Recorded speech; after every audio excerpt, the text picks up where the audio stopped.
Shri Ram, Jai Ram, Jai Jai Ram Om.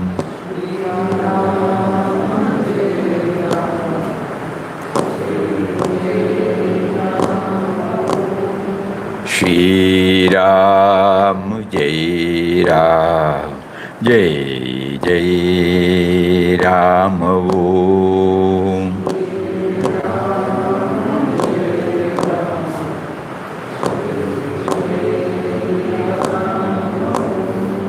Shri Ram, Jai Ram, Jai Jai Ram Om.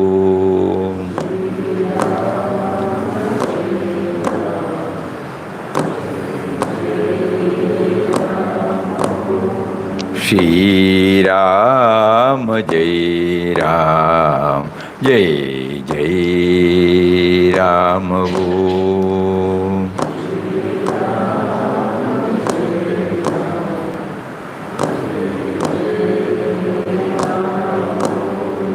Shri Ram, Jai Ram, Jai Jai Ram Om.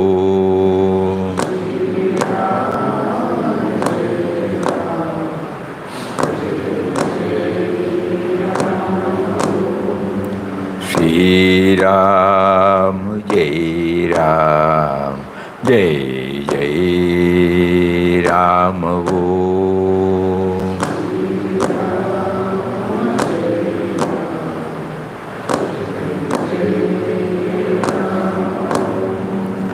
Shri Ram, Jai Ram, Jai Jai Ram. Om.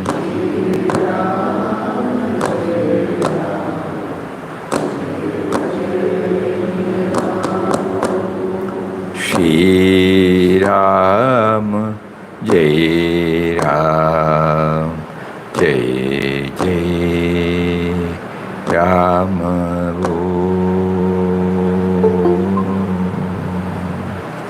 Om Shri Ram, Jai Ram, Jai Jai Ram. Hari Om, Hari Om, Hari Om.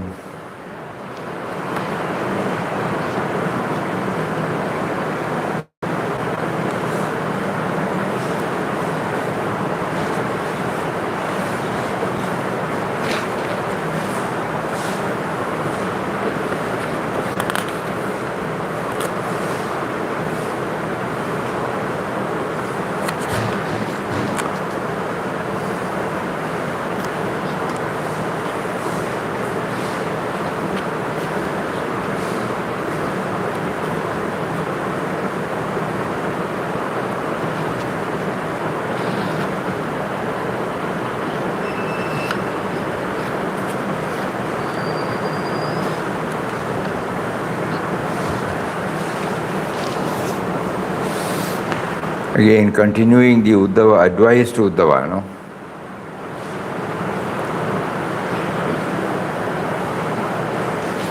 Yesterday we read that, but again we will read. No?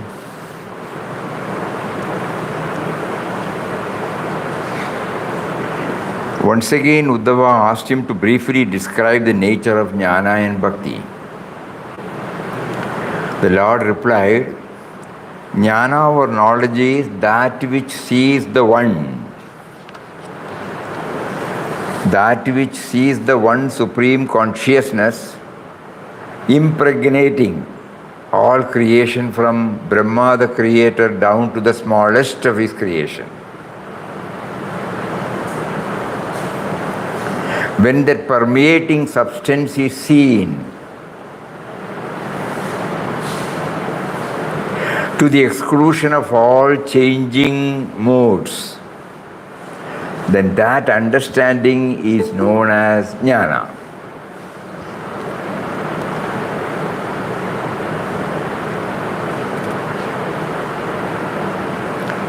I have already taught you what bhakti is, but because of my love for you, I shall repeat it and also tell you how that bhakti is generated.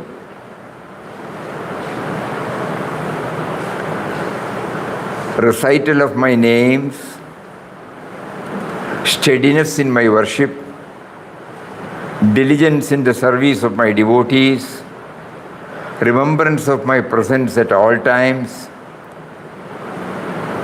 and utilization of all the senses in my service, utilization of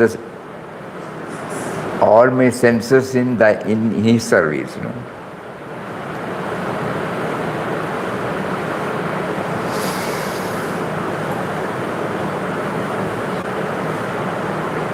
Are the methods of generating bhakti.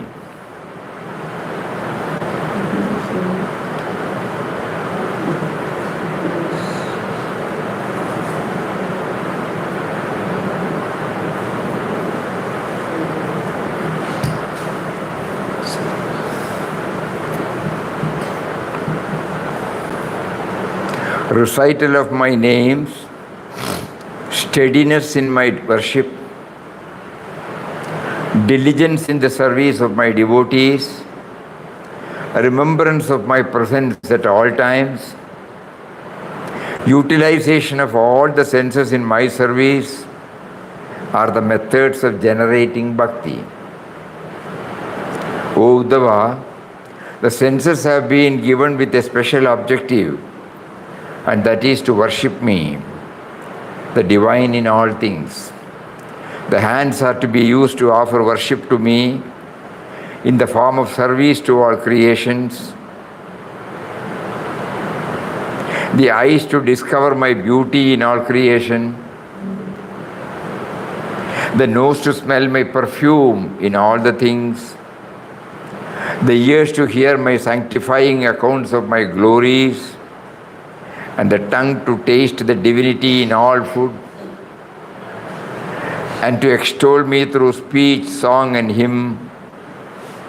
All the creation provides both the method and the means for my glorification, leading to self-fulfillment. By constantly practicing such disciplines, one can reach the state of complete self-surrender and obtain deep-rooted, unmotivated devotion. That unmotivated devotion, very important. We are not trying to create devotion, no. We are paving the way, automatically the devotion emerges. A value-based life, no. Values are nothing but quality, care and concern for others. So as much as possible, when we try to live a value-based life, that means me to we life, it automatically paves the way for developing devotion to the Lord. It's a very important point. It is not that we are cultivating devotion. It cannot be done.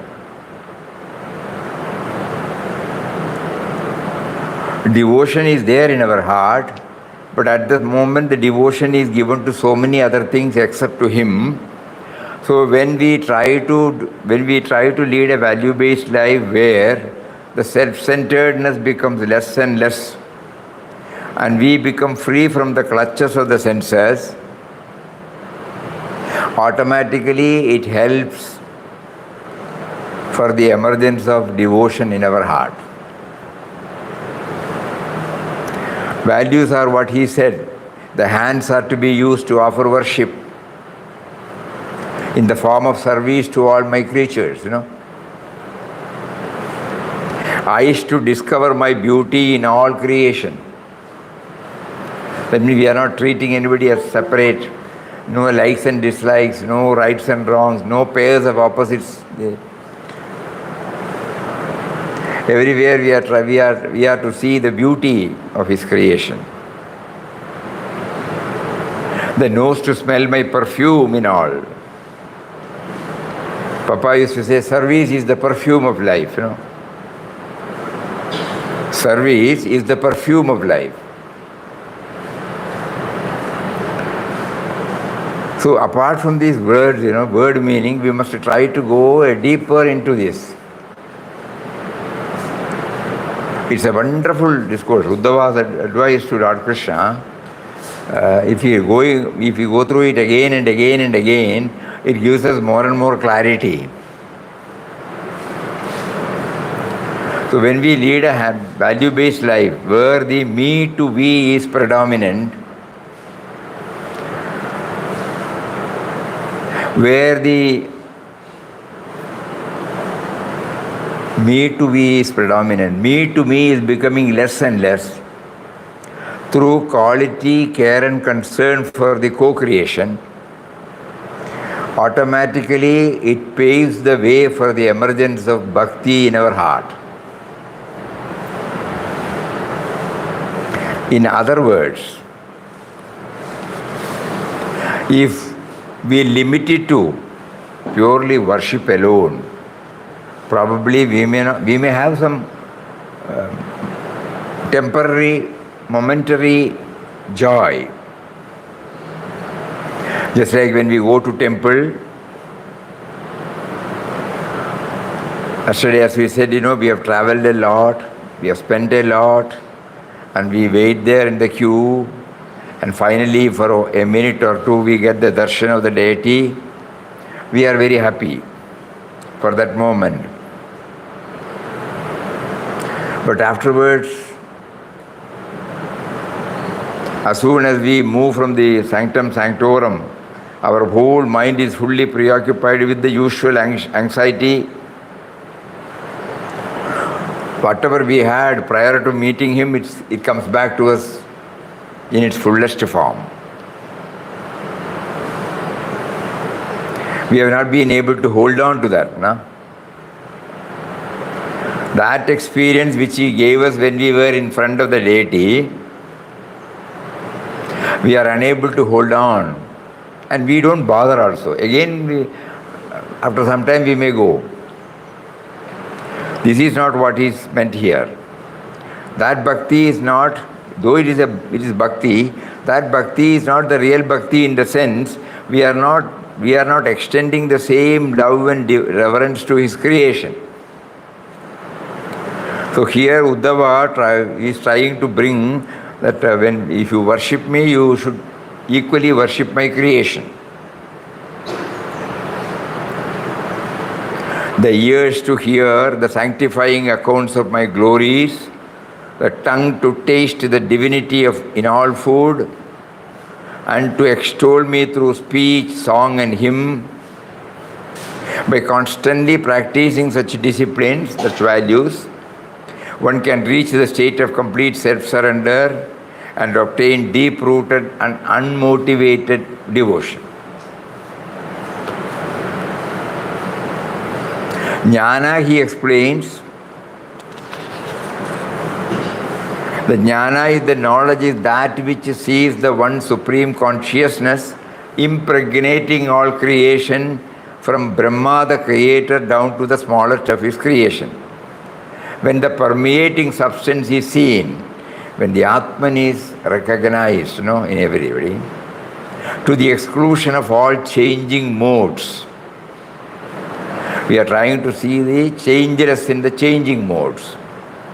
Then that understanding is known as jnana.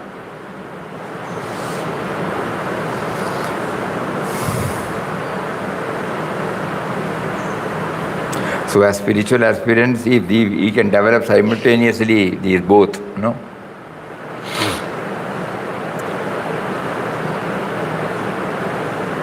When Papa used the word that one should be reflective and meditative,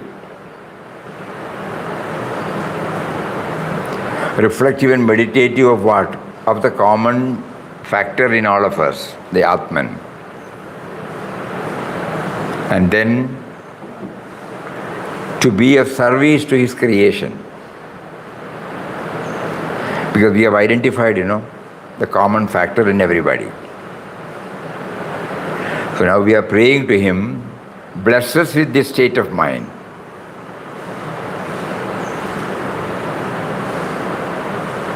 Not to acquire anything.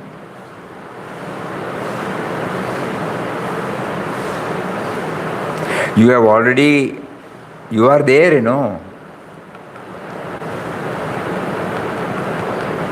So make me aware of your presence, then nothing else I require.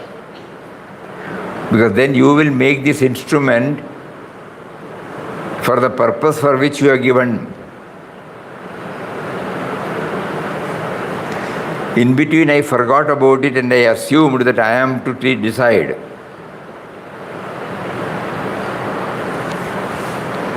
Uddhava then asked him to explain the true meaning of the different virtues, such as charity, truth, valor, and so on. The Lord replied, the highest charity is also very, very, very important for us. The highest charity is to refrain from thinking ill of others and to refrain from harming them and not the mere doling out of alms. A new dimension.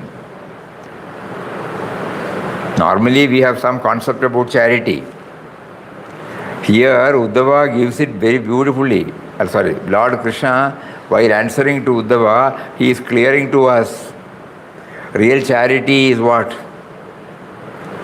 The highest charity is to refrain from thinking ill of others and to refrain from harming them.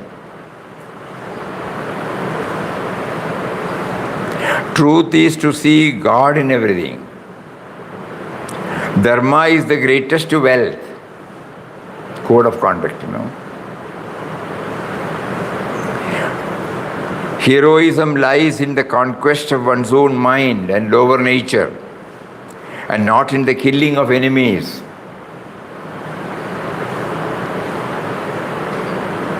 The greatest profit is the attainment of devotion and not of wealth. True beauty comes out of desirelessness and austerity and not through decoration of the body.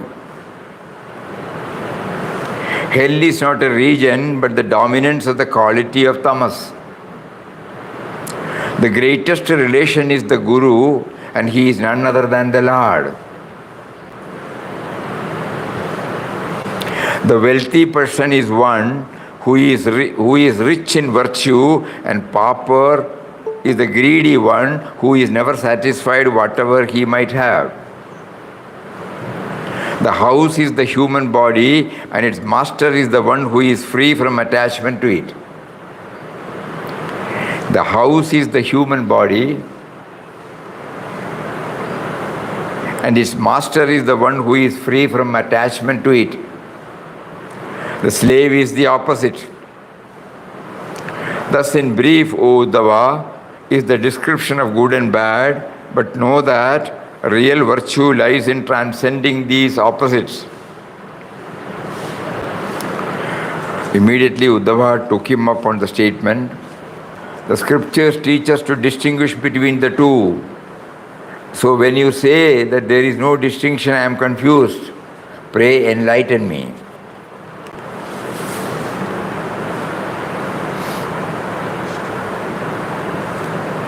One part, we have been asked to use our intellect to distinguish between what is real and what is unreal, what is perishable and what is imperishable, what is static and what is dynamic. All those things, we have to keep on. But here he says we have to go transcend here. So naturally he says, I am confused. The Blessed Lord says, virtue and vice are determined by their relevance to the spiritual advancement of humanity and not by anything inherent in them.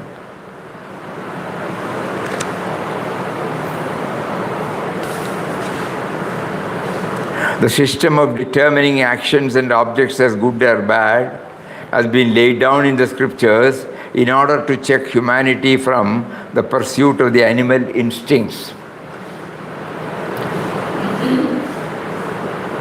We will find in the Bhagavad Gita very often the Lord enumerating the list of values,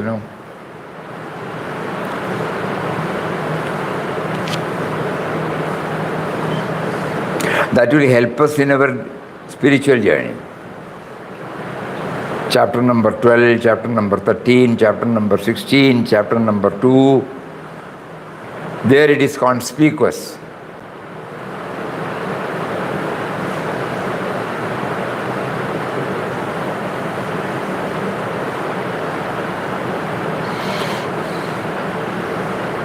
When I am constantly reminded about the values, and when I try to understand it through the various experience God gives me, to that extent the mind gets purified.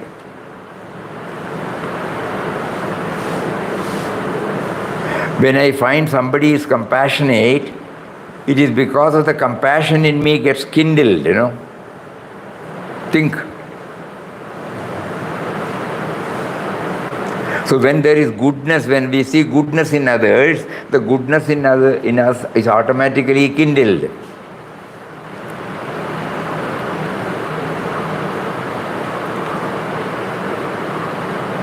So when he keeps on giving us, recently we had been to Hyderabad, the topic that was taken was the 26 values in 16th chapter.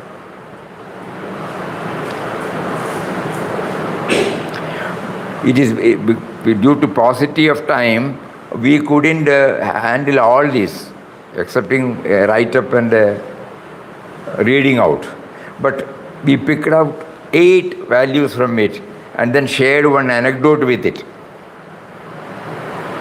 It was quite a big gathering, nearly more than 500 people have actually.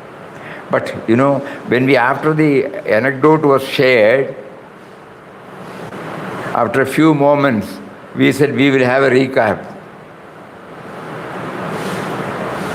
What is it that has touched and kindled you? Amazingly, by God's grace, all the 8 incidents were pointed out by one or other. So thus he taught us that values merely reading, it will not help. But when it is understood through an anecdote, something that had happened in the world in which we live, not Puranic.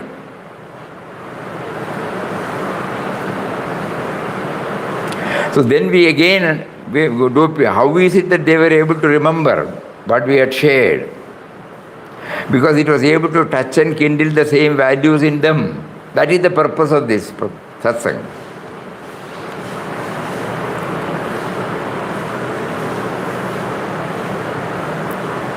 And also to give us the satisfaction that though we could not cover all the 26, at least a few, and the whole thing was printed out and given to them, those in whom God gives the intensity, they will try to go again and again. 26 values. Starting from absence of fear to humility.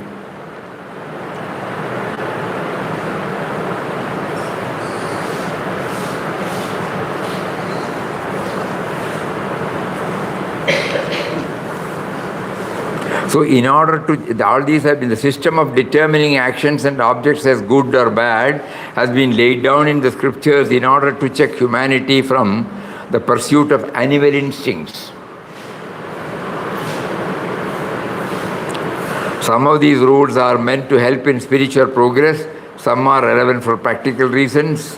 What is good as good consists in adhering to the action and ways of living within one's spiritual and moral competency. The object of these rules is to make one more introspective. The moment we hear a value, we try to understand it through an anecdote, which is very important.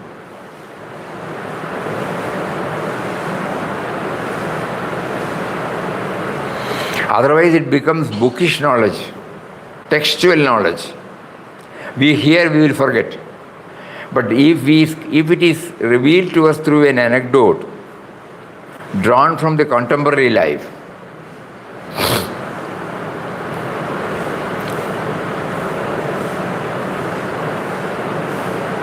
it has its telling effect.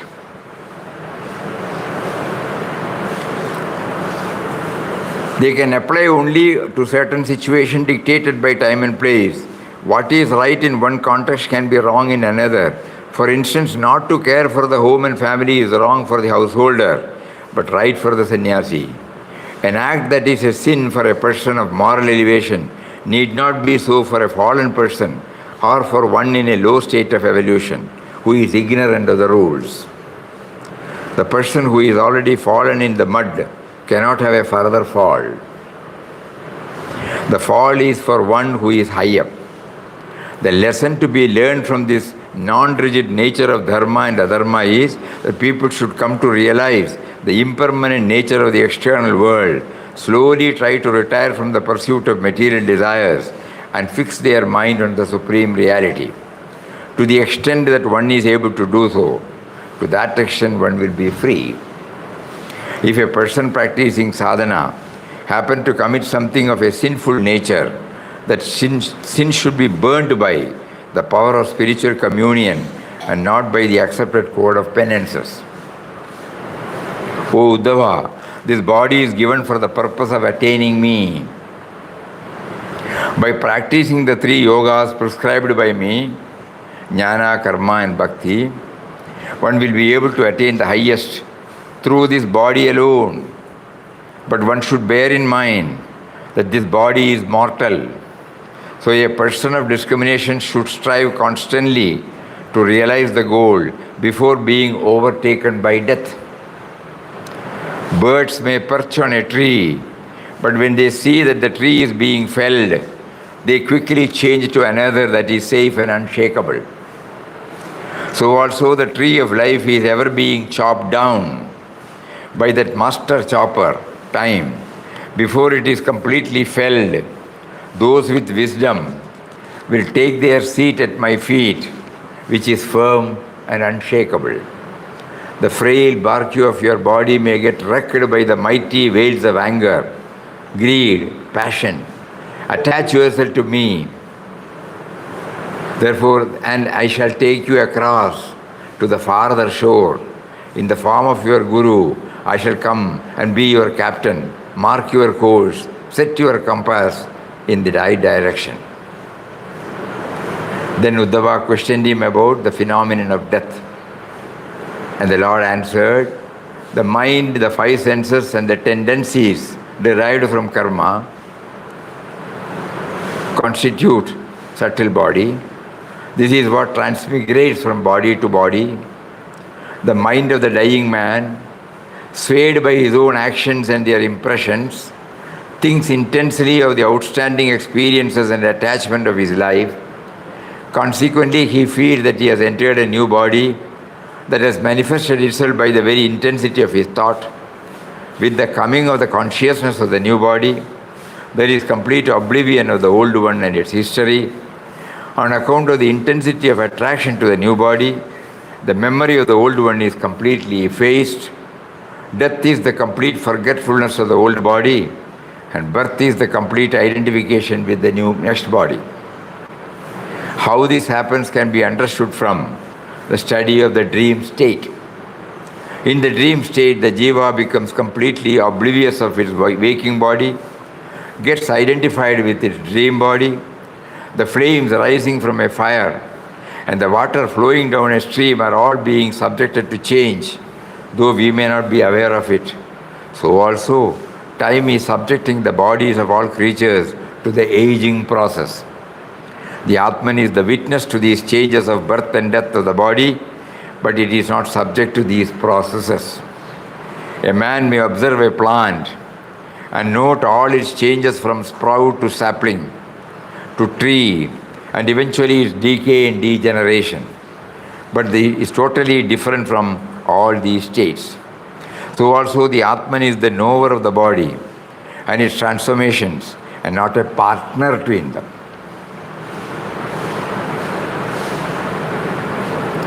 Atman is the knower of the body and its transformations, and not a partner to them. The one who is ignorant, incapable of distinguishing the Atman from the body, identifies with it and is swept into the cycle of births and deaths. If sattva is the predominating quality at the time of death, the jiva gets the body of a sage or of a god. If rajas is the dominant element, it gets the body of an asura or a human being. And if tamas is predominating of a brute or a brute or disembodied spirit, just as a person who witnesses a dance or a drama, dances and sings and laughs and weeps with the characters on the stage by identifying intellectually with them, so also the jiva, though by nature actionless, is drawn by the intellect to behave as if it were the body. Just as the obsession with the dream experiences will remain with the sleeper as long as the dream lasts, so also the experiences of samsara will continue until one is awakened to the truth. Know well that it is only an ignorance of the Atman that is the cause of delusion of the mind.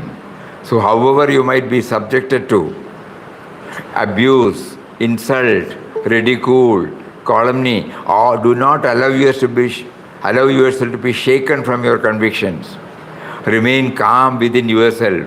Look on all these as being only a product of your own past karma. This we found in the Inquest of God,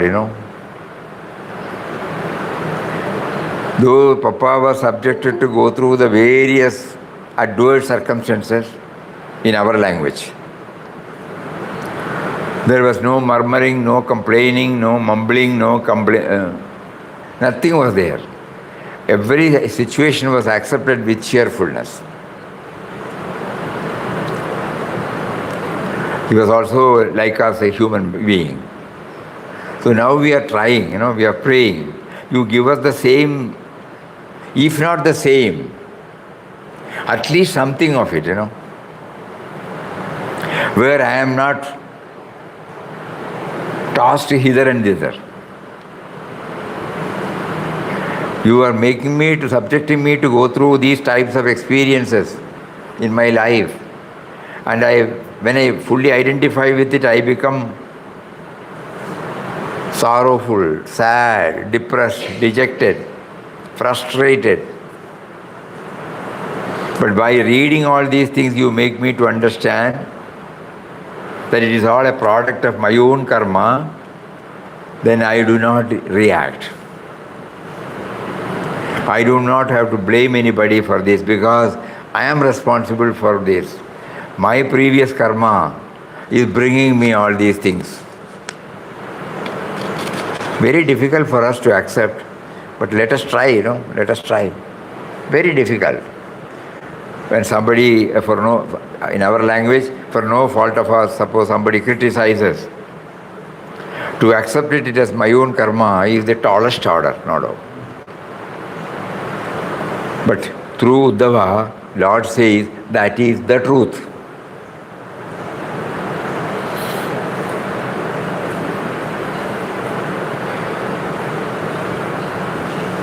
Think. In example for this, the Lord told Uddhava the story of the mendicant who suffered all types of ridicule and insults with an equal mind, for he realized that it was but the result of the way he had treated people in the past, when he had been young and rich.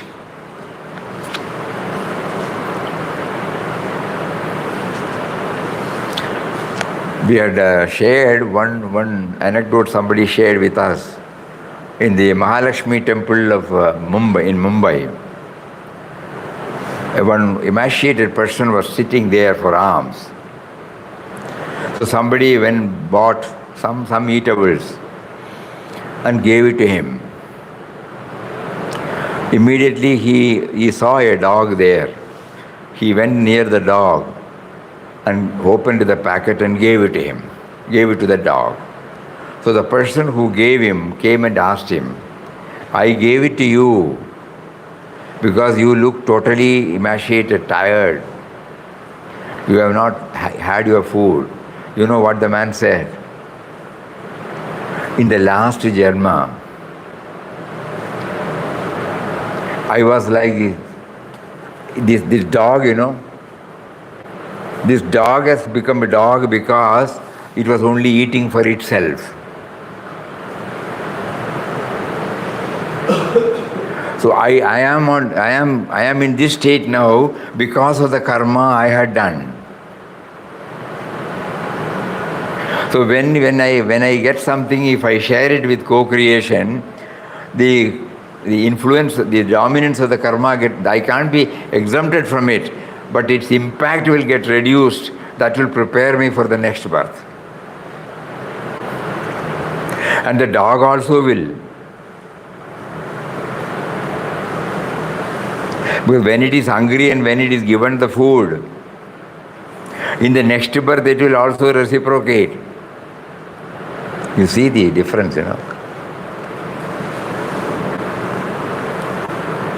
The mind alone is the sole cause of turning this mighty wheel of samsara. It is more powerful than all the senses. The one who conquers it is the real hero. Without conquering or making an effort to conquer this most invincible enemy, who works with unimaginable speed, the foolish person enters into vain quarrels with others, regarding them as friends, enemies, or neutrals. The Atman alone is their sole reality, and the appearance of another is merely a figment of mind's imagination. People blame their stars for their misfortune. But how can the stars affect the Atman? They can only affect the body, and so only the one who identifies with the body can be affected by the stars and planets. The Atman is beyond all dualities. With whom then one can be angry? Does one knock out one's teeth because they happen to bite one's tongue? It is only the one who has not awakened to this truth who lives in fear of others. Does one knock out one's teeth because they happen to bite one's tongue? The Lord then continued, this samsara, which produces happiness and misery and distinguishes among friend, foe and neutral, is entirely the product of the mind. Therefore, O Uddhava, equipped with a mind that is totally dedicated to me, put your best efforts into controlling the mind. This is the sum and substance of all yoga. So ultimately the yama niyamas, the do's and don'ts, control of the mind. Instead of allowing the mind to control us, we have been asked to control the different types of fields to which the mind pulls us out.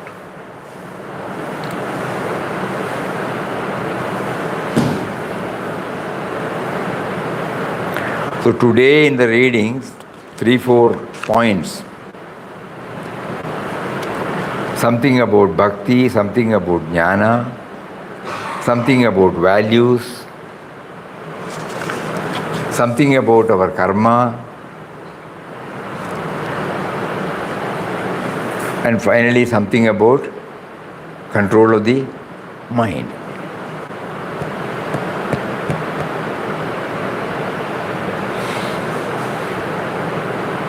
Think.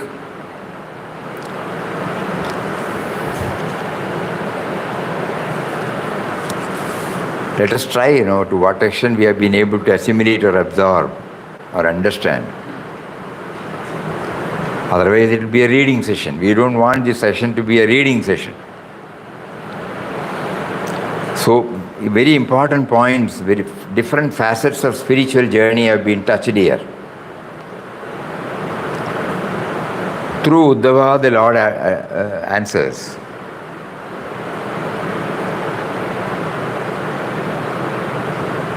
What is jnana? What is bhakti?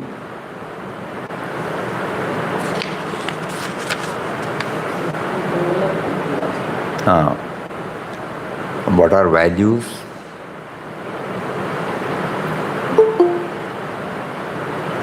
Otherwise the bhakti becomes, limited to a particular form for a limited time. Initially, that might be the starting point. So he says, every organ, organ of action. There are two types of organs, One is organs of perception, the other is organs of action.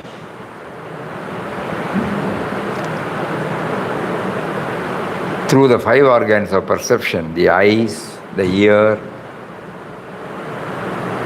the nose, the tongue,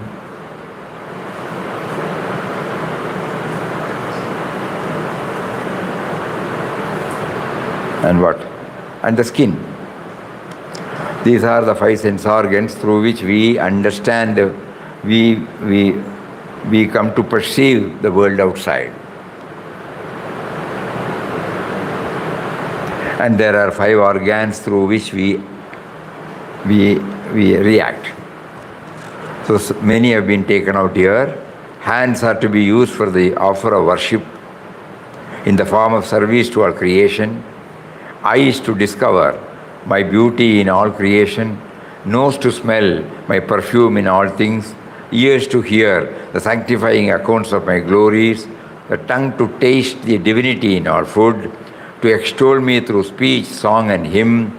All of creation provides both the method and the means of my glorification. Something of it we will try,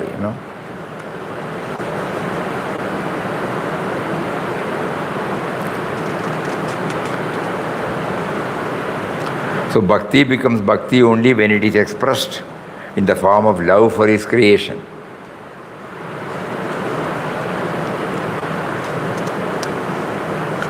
And virtues, a new dimension for charity. What is that? Ah. Anybody remembers? Anybody remembers this? The highest charity is to avoid speaking ill of others and to avoid inflicting harm on others. Ah, that is important. Charity, the highest charity is to refrain from thinking ill of others and to refrain from harming them, and not the mere doling out of alms. Truth is to see God in everything. That's why Gandhiji mentioned my experiments with the truth. That truth stands for capital T, God, eternity. And then, dharma is the greatest wealth, adhering to the code of conduct. Heroism lies in the conquest of one's own mind and lower nature, and not in the killing of enemies. Heroism, everything we have been relating with the outer world. Now here Lord is trying to make us to go inward. And how to purify myself. True beauty comes out of desirelessness and austerity, and not through decoration of the body.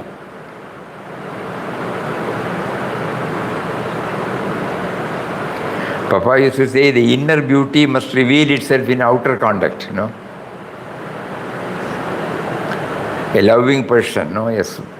A person with soft words, soft approach. What a tremendous impact it has on us, Think. Every word Lord uttered to Uddhava, we have to keep on thinking about it. And then only it somehow stays with us. And then when we pray to Him, cry to Him, make it an actuality in my life, please, then slowly it percolates. Otherwise it remains as a knowledge, we will be able to reproduce it. Uddhava has said in the book of Krishna Leela, Lord explains like this, it is a textual, it is academic. But here we have been asked to go beyond all this.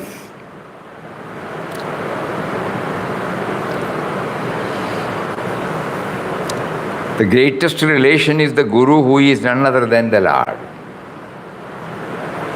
The wealthy person is one who is rich in virtue. And the pauper is the greedy one who is never satisfied whatever he might have. Discontented always, The house is the human body and its master is the one who is free from attachment to it.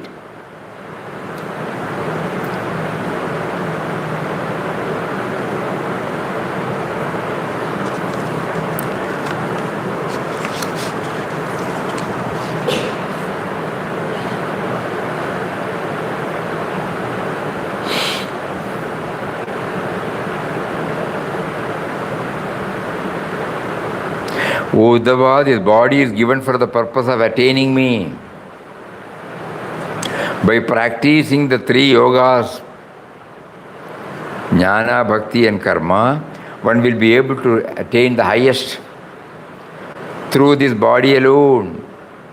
But one should bear in mind that this body is mortal. So a person of discrimination should strive constantly to realize the goal before being overtaken by death. Birds may perch on a tree, but when they see that the tree is being felled, they quickly change to another that is safe and unshakable. So also the tree of life is ever being chopped down by the master chopper, in the form of disease, time, before it is completely felled, before I die, Those with wisdom will take their seat at my feet, which is firm and unshakable. The frail bark of your body may get wrecked by mighty waves of anger, greed, and passion. Attach yourself to me. I shall take you across the farther shore. In the form of your Guru, I shall come and be your captain. Mark your course. Set your compass in the right direction.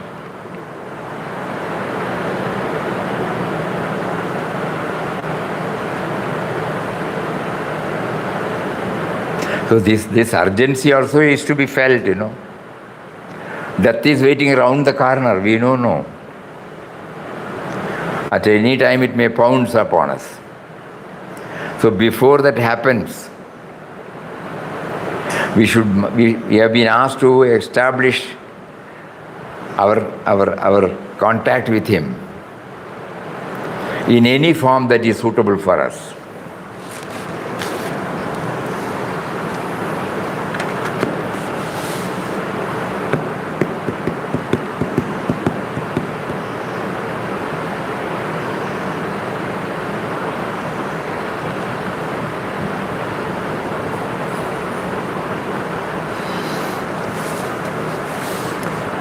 And again, we from Bhagavad Gita we learned that the human birth is the seed of my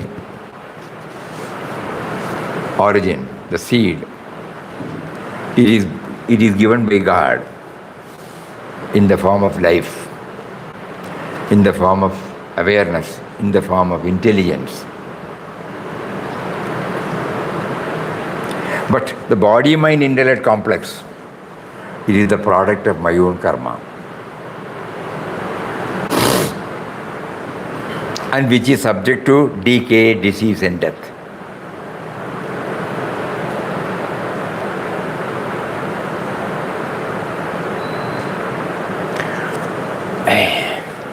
So a real bhakta is he who will pray that he should be freed from the chain of birth and death.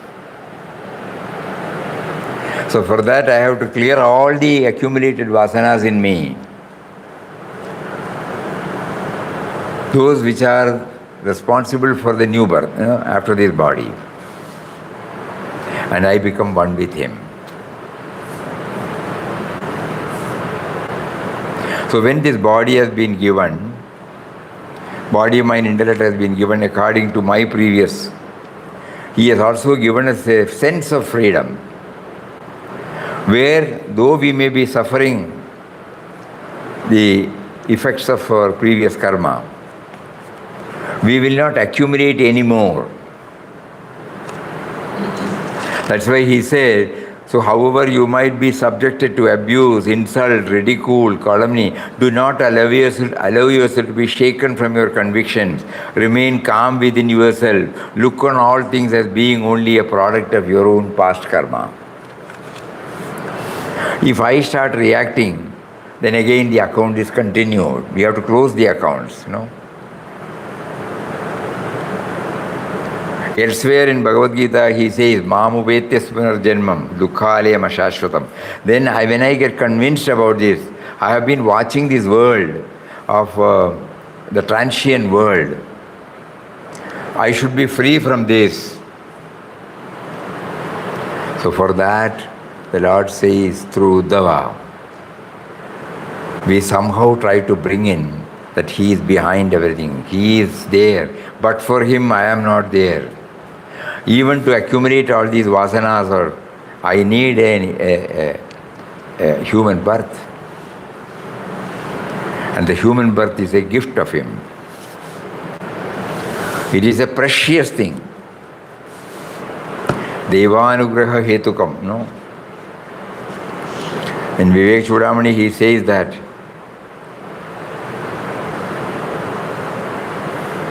Manushyatvam, the human body it is because Devanugraha hetukam. So God has given us this. That is the real reason. I should not lose this opportunity. I have not been told so. Just now we have been told. This platform has been given to us, and He is reminding us, instead of becoming one with the common run of life, which is centered on me and mine. At least he has pulled us out and made us to hear these words now and here, That itself is the proof that he is setting us on that path. We may fail, we may forget, but again we are back again, no? Why should he now, what he told Uddhava 5,000 years ago, why should it come back again now? It is because of his love for us that he is making us to go through the dialogue he had directly with Uddhava, so that it will help us in our move towards him, to become aware of his presence and finally to dedicate and surrender everything to him. And today's topic is wonderful.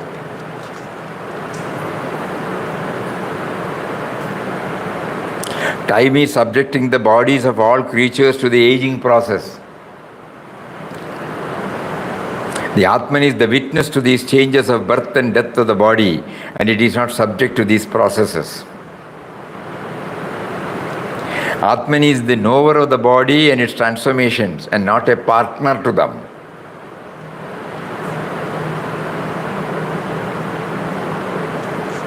And he also says, what is predominant at the time of death. When we leave for a yatra, normally we carry some food, those who are not used to the outside food, they will pack and, carry. So at the time of death, what is predominant in our mind? If it is sattva or rajas or tamas, that is the capital which we use it, Think.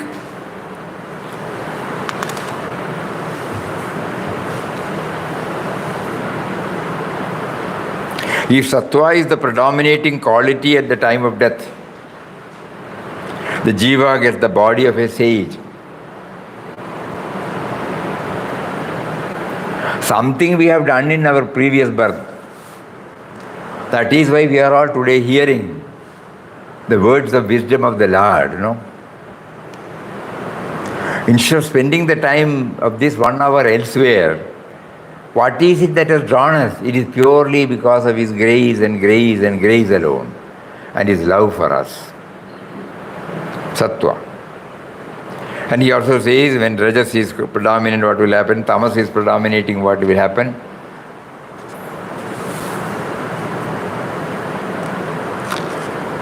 So finally he says, so however you might know well that it is only ignorance of the Atman that is the cause of delusion of the mind. So however you might be subjected to abuse, insult, ridicule, calumny, do not allow yourself to be shaken from your convictions. Remain calm within yourself and look on all those things as being only a product of your own past karma. As an example of this, the Lord told Uddhava the story of the mendicant who suffered all types of ridicule and insults with an equal mind, for he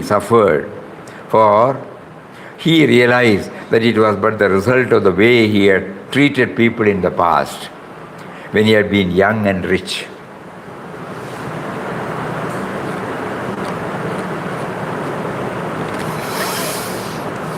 So this samsara, which produces happiness and misery and distinguishes among friend, foe and neutral, is entirely a product of the mind.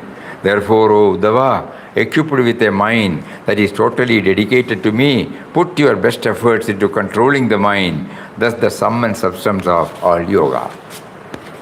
So all yoga, whether it is jnana, bhakti or karma, the Lord declares it is all meant for purification and control of the mind.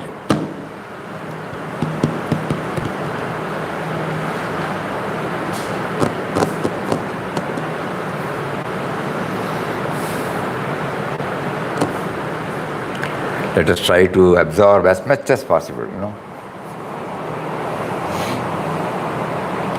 Starting from jnana, bhakti and karma. At least one word, charity, suppose we get some clarification. At the time of death, if we are sattvic, whenever we are subjected to go through adverse circumstances, what should be our mind? The karmic effect.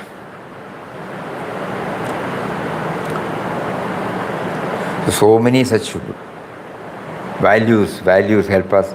All the organs are to be made use of to worship Him through His creation, no? And control of the mind we can interpret as expanding the mind. All these problems come because the mind is functioning in a limited sphere, the me to me. So when the mind is given the field to expand, from, in other words, me to we and me to him. So every action, Puja Mataji used to say in blunt action, whenever you do any action, ask yourself whether it's going to be beneficial to others or detrimental to the interest of others.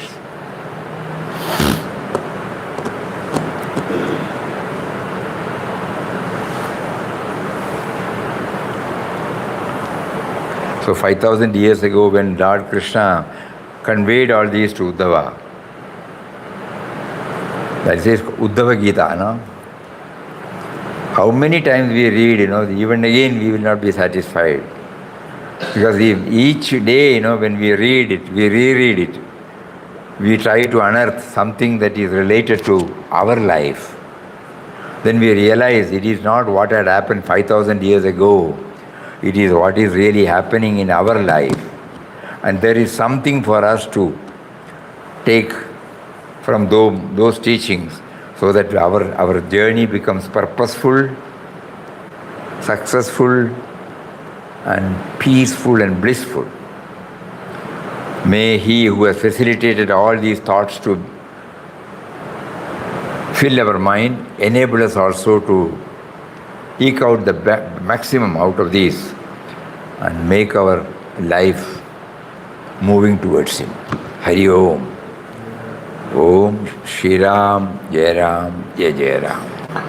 Om Shri Ram, Jai Ram, Jai Jai Ram. Om.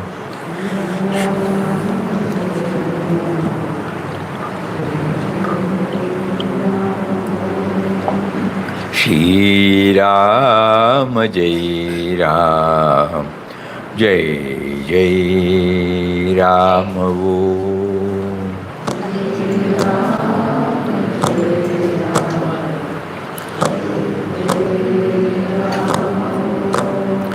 Shri Ram, Jai Ram, Jai Jai Ram. Om.